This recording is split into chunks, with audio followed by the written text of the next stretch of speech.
Hi, this is Keiko from Brooklyn Shoe Space.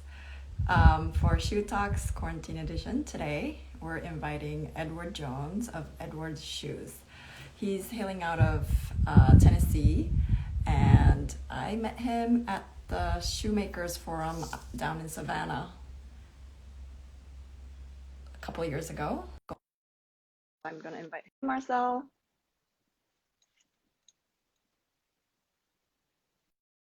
Is waiting. Let's see how the connection goes. Hi, Edward. Hey, how are you? Hold on just 1 second. There you go. Nice. Oh, nice. You have a really nice shop.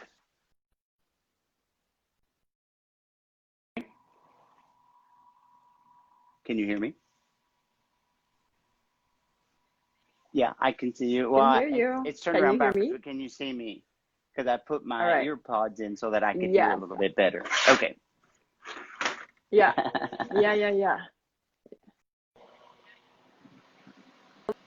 So how are you today? But yeah.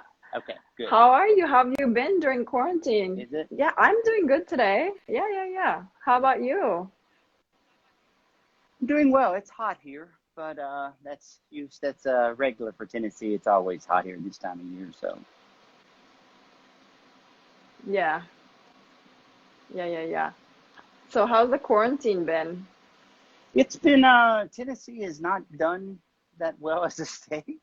I think at one point we shut down a lot, and then they tried to open back up, and then it shut down again.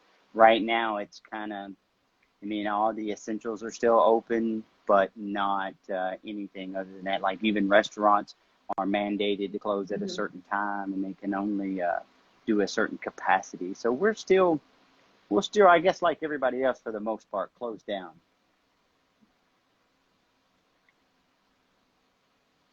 Right. But you feel like creatively you've been doing okay, like healthy, family's good. I have been, yeah. We've been doing well. We've been real lucky. My wife works from home as well, and then of course I have the studio. So I've been real lucky because I'm the only one in the studio. It's made it okay for me to still be able to go ahead and work. There's no one in here with me, so I was able to. It didn't really slow me down that much. It has slowed me down as far as clients coming in and being able to do measurements and stuff like that, but. I got lucky, and I've had clients that I had already measured, or clients that I have made shoes for before, and they were just ordering other pairs, and that made it a lot easier for me to be able to not have to interact with anyone. Right. Very cool. Well, while we're at it, do you think you can show us your space? Yeah, sure, I would love to. It's just a big square, but what I'll do is let me show you. I'll show you basically. I'll start off by showing you the work area where I do most of the stuff. Probably this is the most essential for me.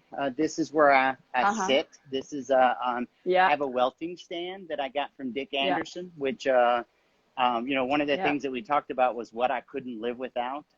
My welting stand I couldn't live without. I'm not very good at holding the shoes in my lap and welting. And this gives me the third hand, which is amazing for me. So this, I would probably fight somebody over this. This is probably my most important. Then I have, of course, elastic pliers I love. Most of what I have are from. This is an old stock that I found. But everything else that I have is pretty much standard that everybody can get. I'm kind of obsessed with hammers and lasting pliers for some reason. So the more I get, I can't remember how it's pronounced, but anyway, it's basically a standard one like what you see that just about everybody has. Yeah, I've had it for about 3 or 4 years. I find that this is a lifesaver because I'm not very good at skiving, so this makes it a whole lot easier. And then when we come to this side, this is a Singer from 1927. It's the first sewing machine I ever bought. I bought it for like $60, so it was a great find. Ooh. And when I started off before I started making shoes, I started making bow ties. Yeah. And this is the first machine where I learned how to sew and make bow ties on. So it was really kind of cool. And then over here It's we have beautiful. my two favorite machines. Yeah. Well, thank you. My two favorite machines. This is my Uh-huh. Landis K. I think it's from the late Uh-huh. 60s. Most of my equipment, this Uh-huh. bigger equipment, I got from Gateway Machine, which is in Illinois, I think. Uh-huh. Let me see. They're in Lebanon, Illinois. Uh-huh. So any large machines, they do a really Uh-huh. good job at, and they completely refurbish the machine, Uh-huh. which is great. They take them apart. Yeah. They find the old, Yeah. take them They apart, even painted it. refurbish them, repaint them, Yeah. do everything. Yeah, they paint them and do everything, which Yeah. is kind of awesome. This is a Sutton chain stitch that I have. I am not too good on this. Yeah. Most of the Uh-huh. shoes that I make are hand welted. And this is what I use for Blake welting. Some of Yeah. the shoes that I offer, I Uh-huh. do that, but I don't do it very Okay. often. So it's not a machine that Yeah. I'm really good at handling, but I do like it. It comes in handy a lot. And then I'll show you the Yeah. last Yeah. machine that I have. And uh-huh. And then hidden in here, I have a finisher. This is a auto sole. Ooh. Yeah, I think it's Yep. from the mid 70s. It's nice because I have this extra little room. So if you Yeah. look at the floor, you can see the dust and stuff that it creates Yeah. everywhere, but it's all hidden in here.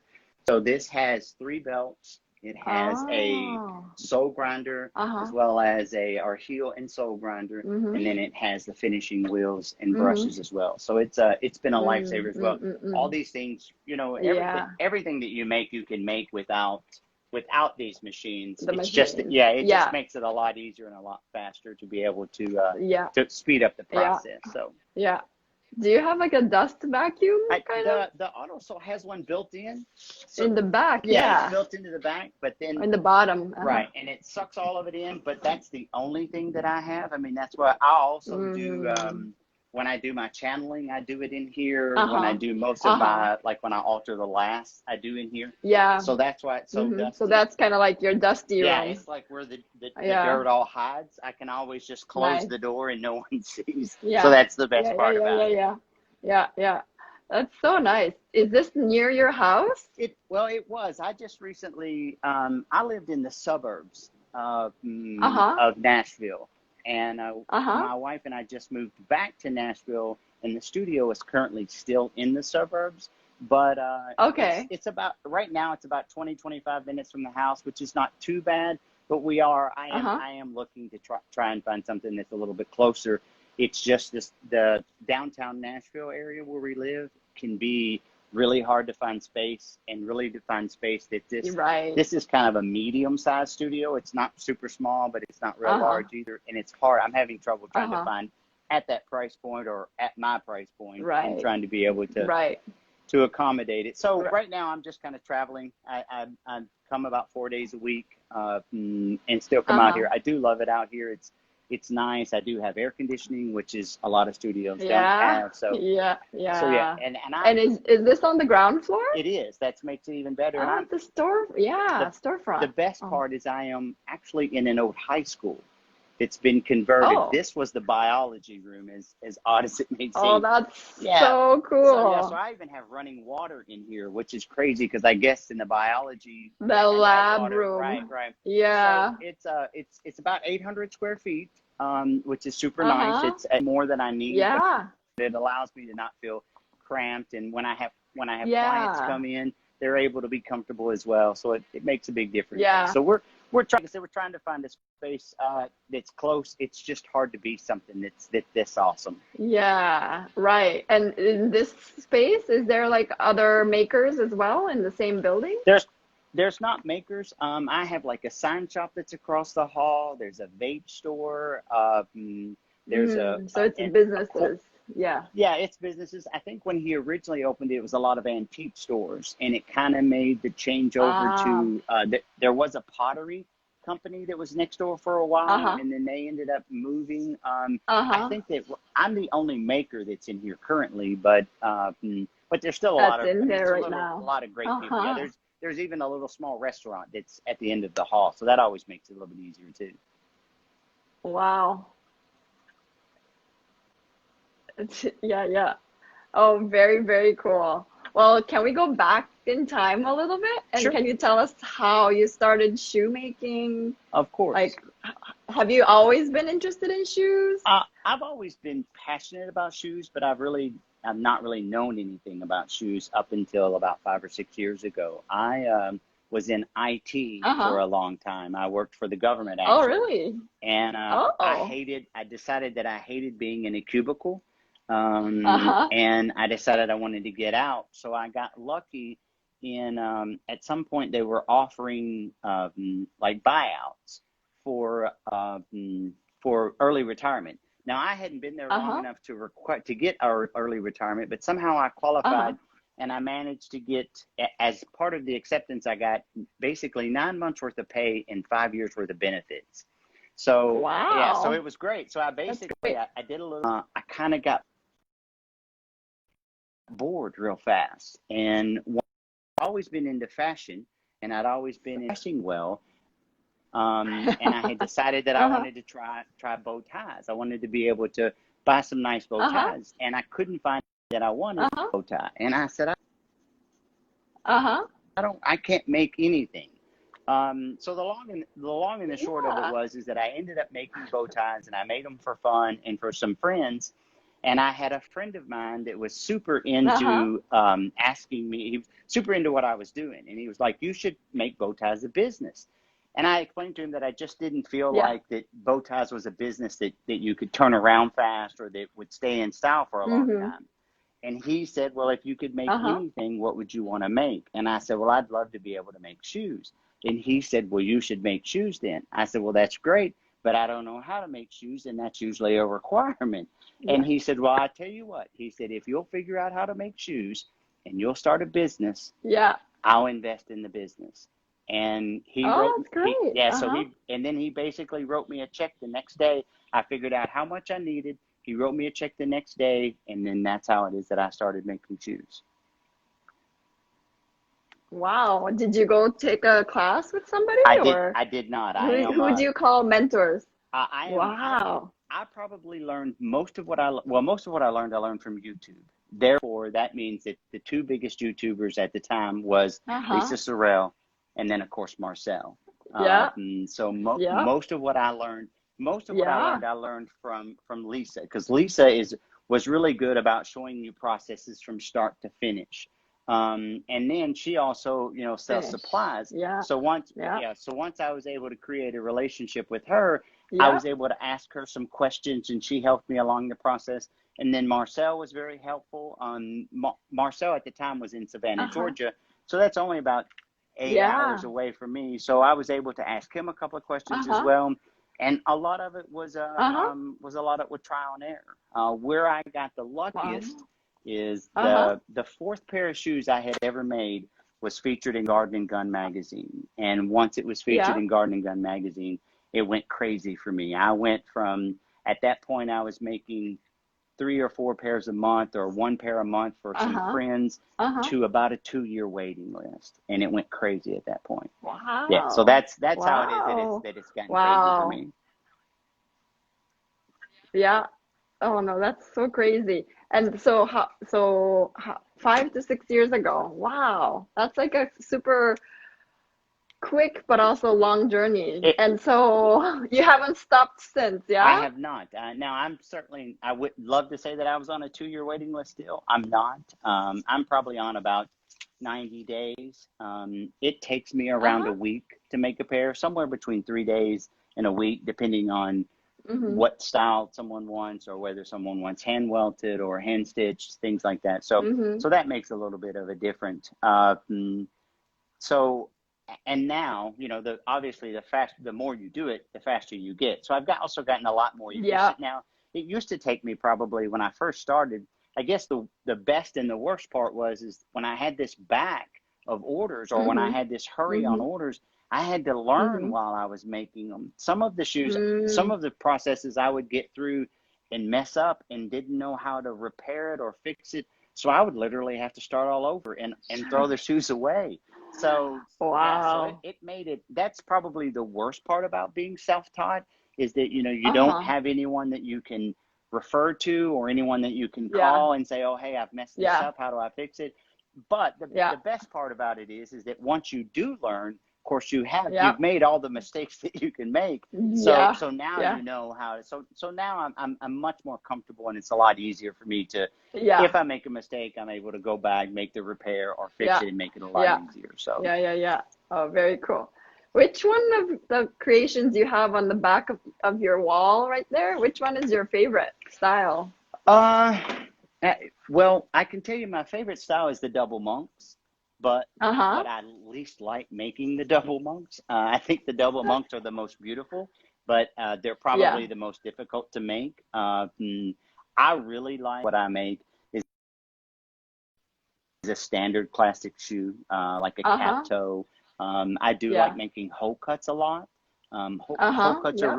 I think a hole cut is one of the sexiest shoes that you can make because it's Yeah. Yeah. minus all the seams and minus all the extra stitching. So Yeah. I think that's really, I really enjoy making those, and that's what I'm currently working on is a pair of hole Okay. cuts and a cap Uh-huh. toe is the two pair that I'm Uh-huh. working on now. So Yeah. Very cool. Are they for yourself or is it for no, clients? it's for clients. For Okay. myself, I'm doing a boot. Uh-huh. I probably experiment with myself more than I do anything. Right. Right. If anyone would ask me what the worst pair of shoes I made, it would be probably what I make for myself because I'm willing to experiment more and I'm willing to try Yeah. things that I would never, ask a client to risk trying something different or maybe stitching a different way or a sole Uh-huh. being on a different way. So Uh-huh. most of the ones that I Okay. make for myself are experimental. Yeah. So you're working on boots right Yeah, now I'm for working on yourself? like a worker boot. Worker boot. Kind of like it's probably like kind of like the one that you see that's up there, but Uh-huh. it has Yeah. a little bit different of a sole on it. I'm going with more of a wedge sole, using a vibram Okay. wedge sole and trying it that Uh-huh. way. So Oh, very cool. Very cool. I also saw that you ride motorcycles. I Did did. you ever? Do you still ride? Do you make your own boots for that, like riding I boots? do. Yeah, I've made probably about 3 or 4 pair. I enjoy doing that. I do those for myself. I have a son that rides as well, so I've made a couple of pair for him. I've made 3 or 4 for myself, and I've made some for Uh-huh. clients. I've never made like a cowboy boot. Anything that I've made has been like a logger boot. Mm-hmm. I haven't made a traditional motorcycle boot. It's more Right. like I said, more like a dress boot or a logger boot are Mm-hmm. probably the two that I've made the most of. Mm-hmm. Mm-hmm. What's the favorite material that you like to work with? Um, I've seen some patent work. How do you like yeah, working with I've patent? just recently gotten into patent. I Yeah. just bought some white and some black. Uh-huh.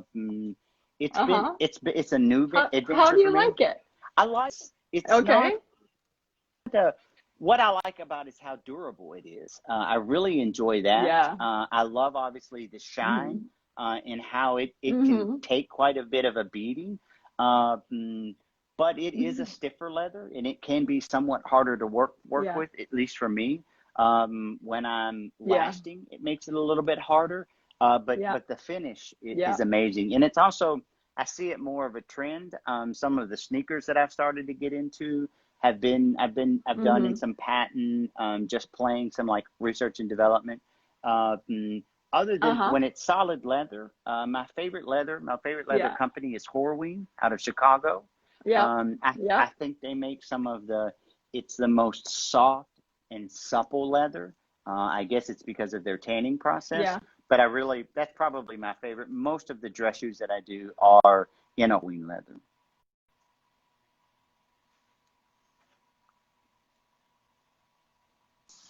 Right. Sorry, I lost you for a second. Yeah. No, that's okay.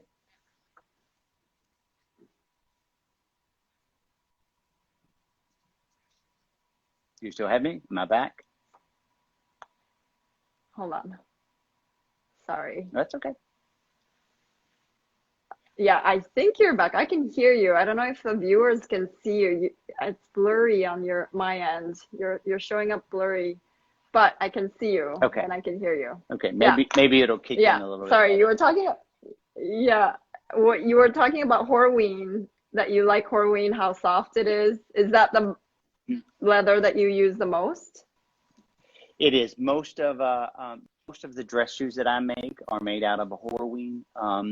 Horween also, it's not under the name Horween, but they have a line of suedes that they make as well. Yeah. And I really like their suedes. Now, I think most of their suedes are made overseas, but I really like their suedes. I think that they hold on to old tradition, and they hold on to the old way of doing things.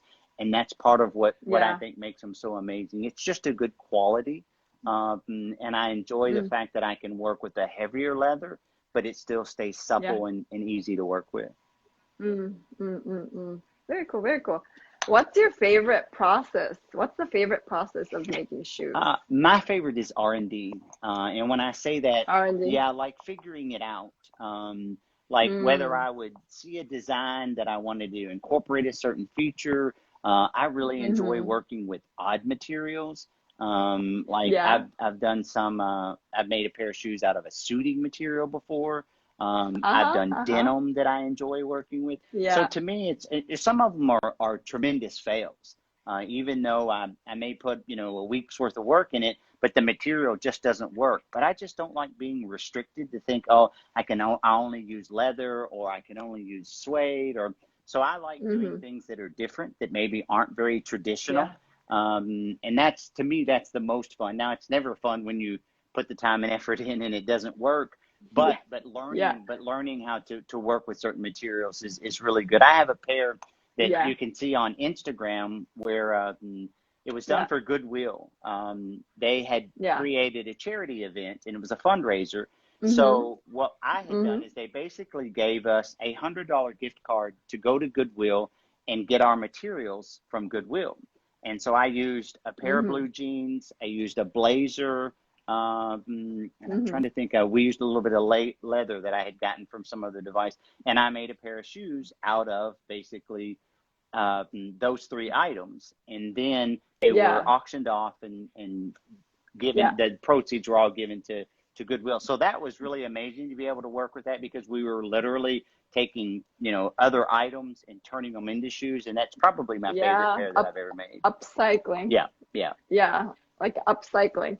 Do you have a photo or anything? I mean, I'm going to look it up. Is it on your Instagram?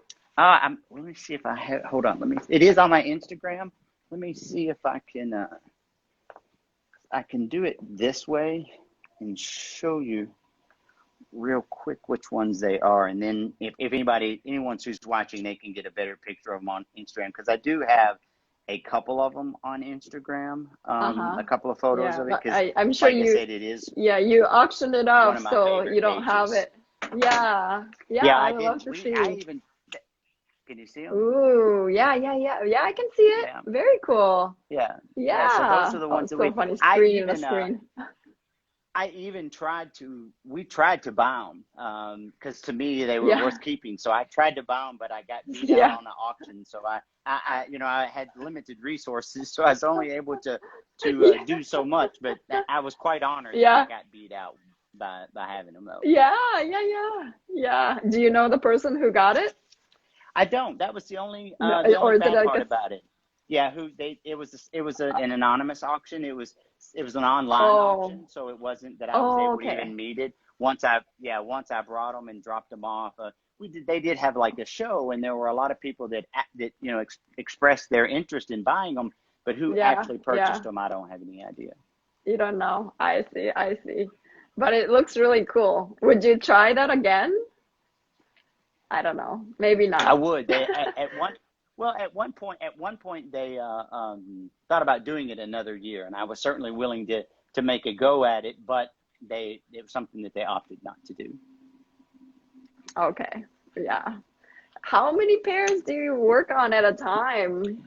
I usually I don't, most of the time it's only one, sometimes two pair. It depends on what it is. I usually have a pair that I'm doing for a client, and then I have a pair that I'm either doing for myself or some of the research that I'm trying to do.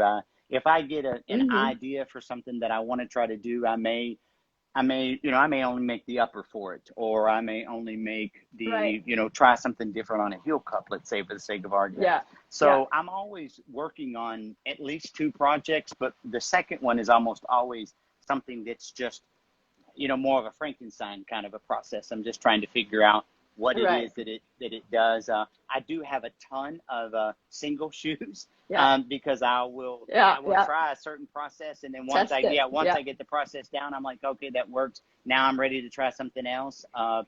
So most of the samples that you see behind me, I literally only have that one shoe to, because that's where I was trying something different, or trying to make something that was experimental for me. Right. So do you do mostly custom orders, or do you have a line of ready to wear? Yeah, I don't have a line, because I am the downfall of being the only one in the studio. I can't produce a lot. I had a retailer, a small retailer in Kentucky that I was doing wholesale for a while, and the problem was is that, it's a good problem to have, but I couldn't keep up. I couldn't make them fast enough, and because I was trying to make them faster for him, Right. and then I was trying to make the ones for my clients as well. I just couldn't keep up, so I ended up having to only do, and most of what I do is just for clients. Yeah. Right. Would you what would you say, like, so no more wholesale to retailers? And would you feel like if someone came to you saying, like, I want to carry your shoes at a retail shop, would you take that order? I certainly would. I think what I would have to do is that I have of course, right now, obviously, and that makes it a lot harder, especially in a smaller space. If I was to have 5 or 6 people in here, it would even stay 6 feet apart at this point. If I had someone that approached me and wanted to do a wholesale line, I would be willing to do that, but they would also, what I would want to do is pre-make ahead of time. So if someone was to come to me and say, hey, I want to release a product in, say, the spring, then I would be willing to do that, because then what I could do is make several pair, or make an actual line ahead of time, and then that way they could have those, sell through those, and then perhaps work on another line. What I was doing with the wholesale that I had before is he was taking orders. I was making a pair. He would take another order. I was making a pair. And some of them were full custom. So I would have to come out and measure the clients. And that's quite a long of a process. So it was setting me behind, and it was just too hard. And the ones that were suffering were the clients, not necessarily me, because they were paying a deposit and I was getting my money ahead of time. But it was a struggle for them, and to me, the most important is making sure that everyone's happy. Right. Yeah. What's your price point for your custom? I start at 1,000, and then my full custom, which means I do the last just for that individual, and I keep the last for that client as well, run about $2,000 a pair. Right. And last,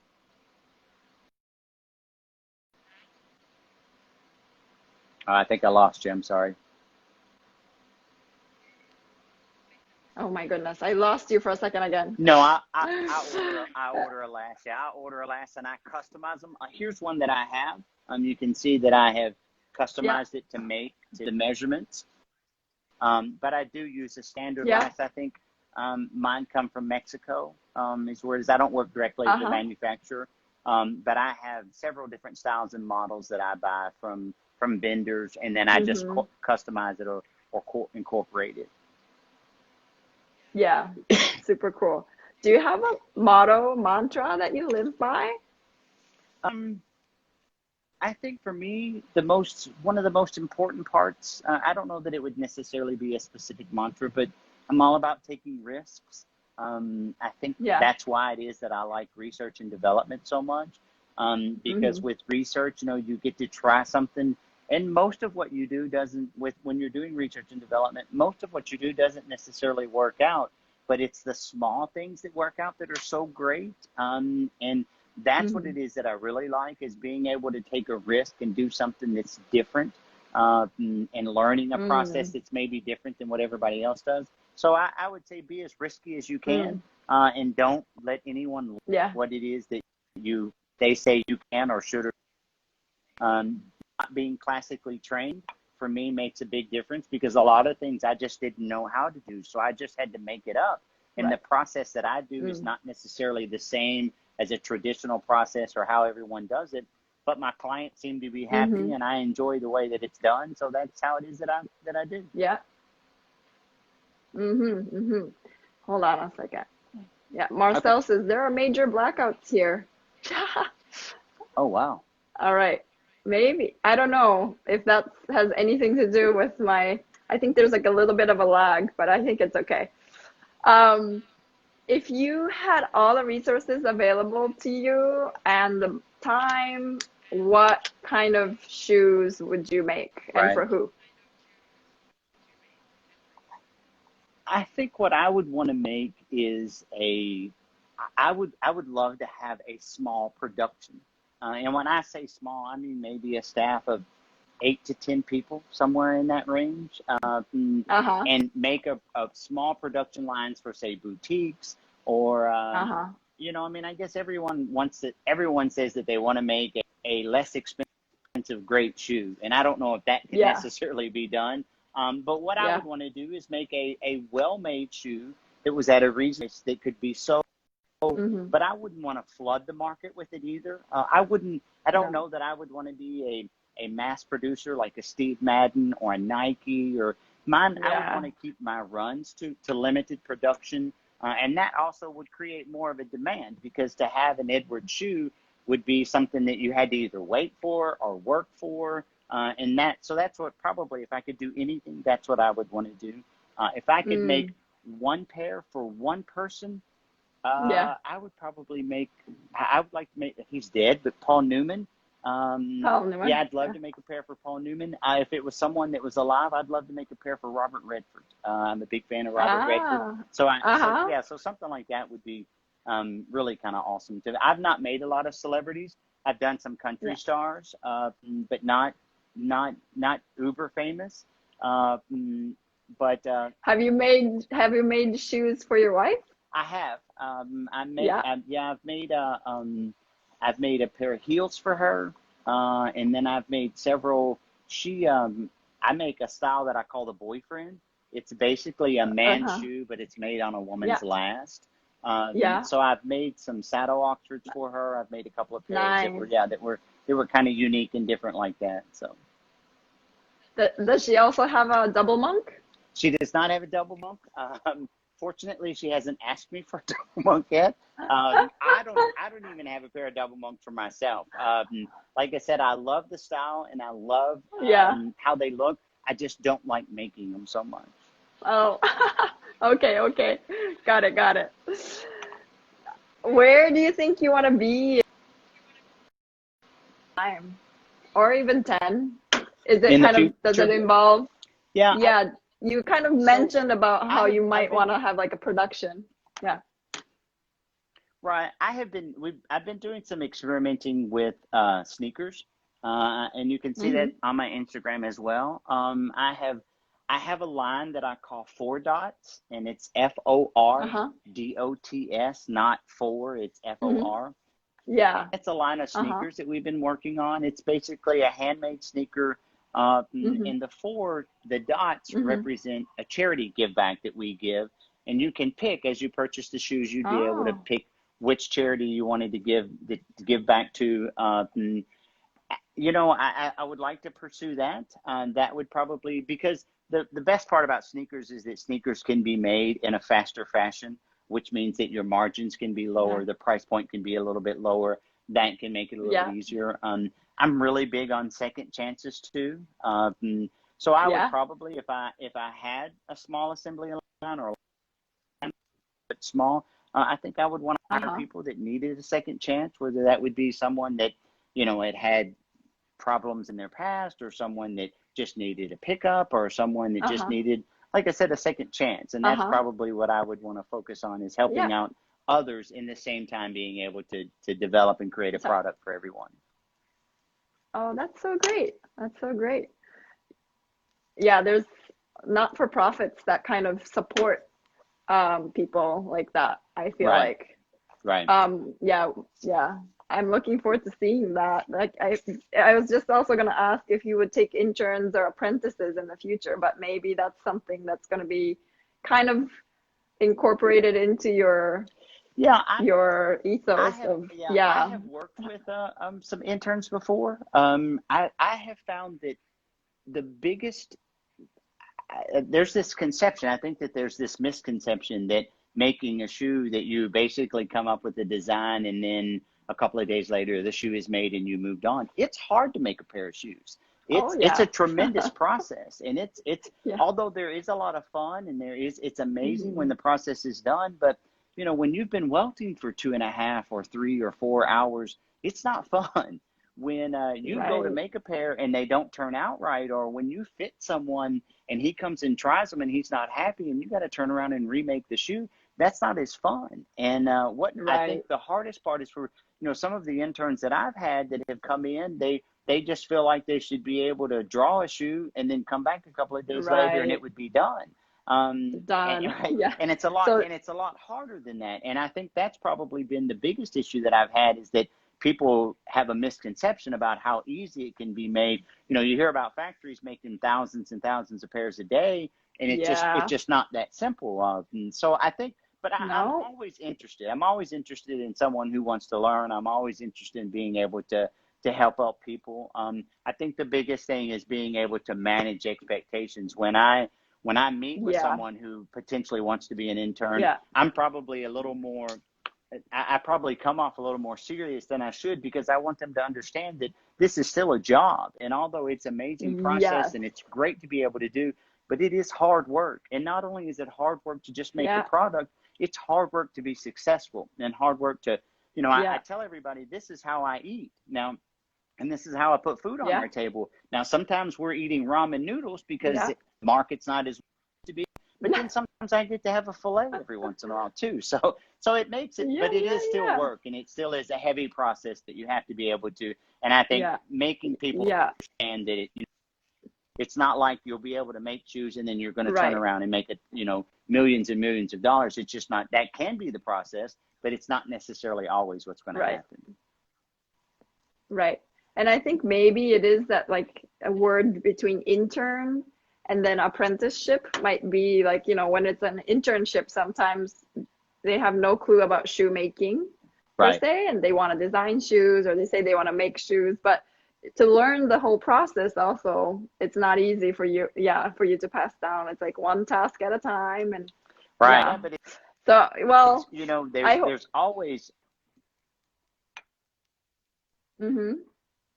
That's right. Go ahead. Go ahead. I can hear you. I think it is also it's hard to learn the craft, and it's not something that you necessarily want to just give away. Having someone come in, if you came in and I taught you everything that I knew, well, then what's to stop you from now being my competition? So that kind of weighs in there as well. You know, trust and having a development with someone that cares about the product and cares about, you know, what it is that you're doing as well as a business is just as important. Yeah. Would you do anything differently once this pandemic settles? I don't know. I don't think that I would. I mean, like I said, I am certainly looking at pursuing the, you know, it's not just a dream. It's more of a goal of being able to hire a couple of employees, to be able to increase production, to be able to make, you know, if I'm currently making one every 3-4 days or once a week, if I could make 2 pair a week or 4 pair a week, then that would certainly be progress for me.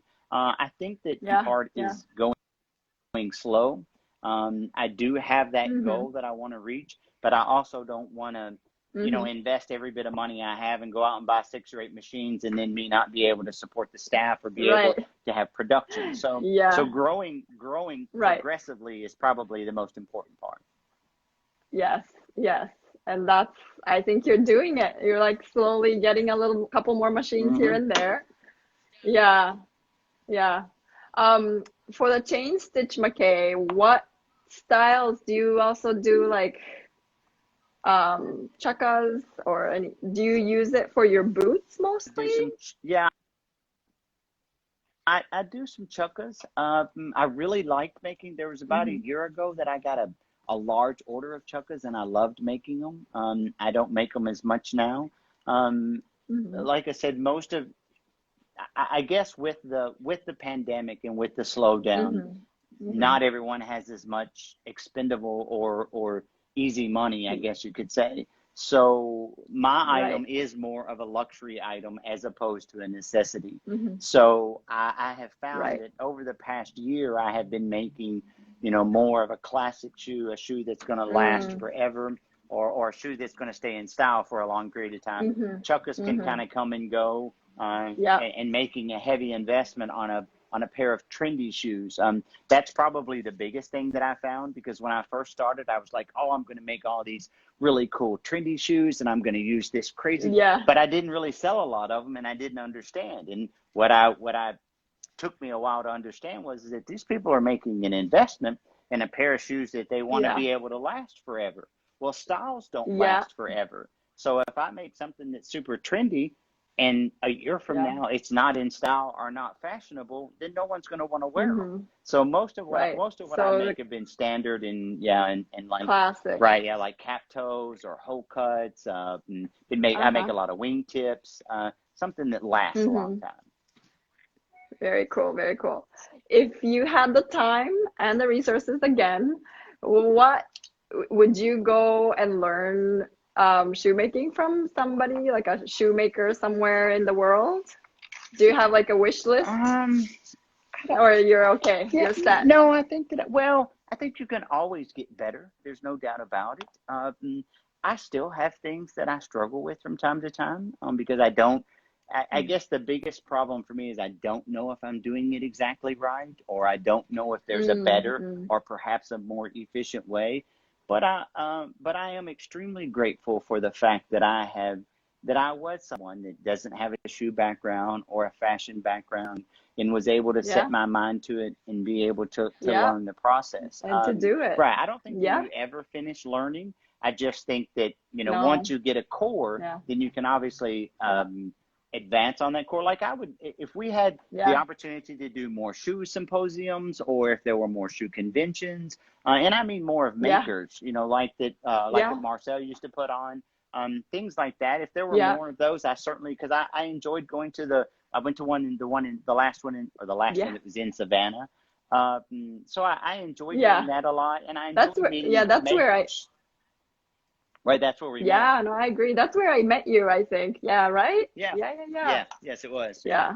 It's so nice to see it's so nice to see what everybody else is making, Yeah, it is. So and plus that's awesome. You can always talk to people. I mean, like, even if you get down to things like, oh, well, what thread do you like the best? Or, what do you welt with? Or do you use needles? Do you use, there's it's always neat to get everybody's feedback and know what it is that they do different, or what you may be able to improve upon. I mean, to me, it's always about being able to learn and being more efficient.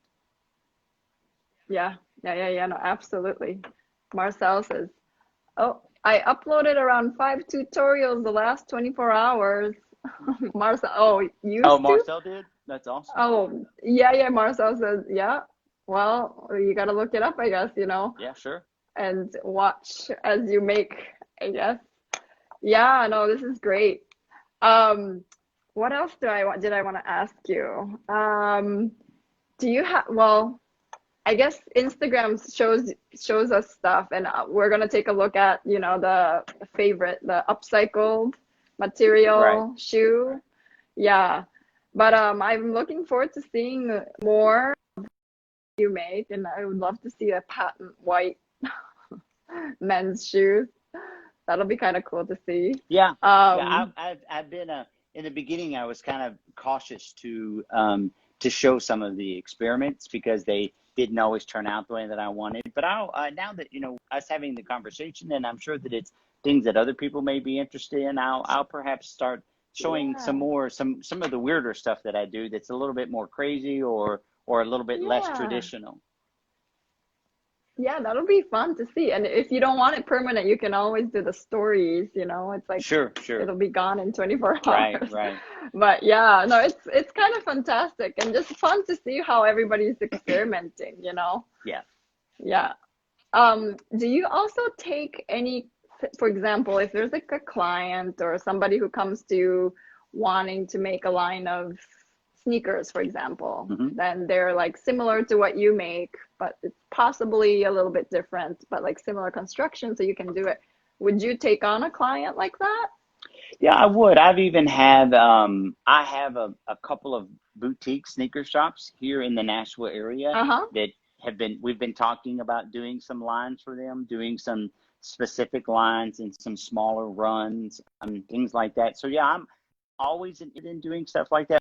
Once again, the research and development is my favorite part. So if someone was to say, you know, bring me a picture and say, oh, I want something that's like this, or I want something that's this but different, or sure, that's always amazing to me to be able to take point A and try to get to point D with it, or, you know, point Z to try and figure out the process and make everything work. So I would love doing something like that.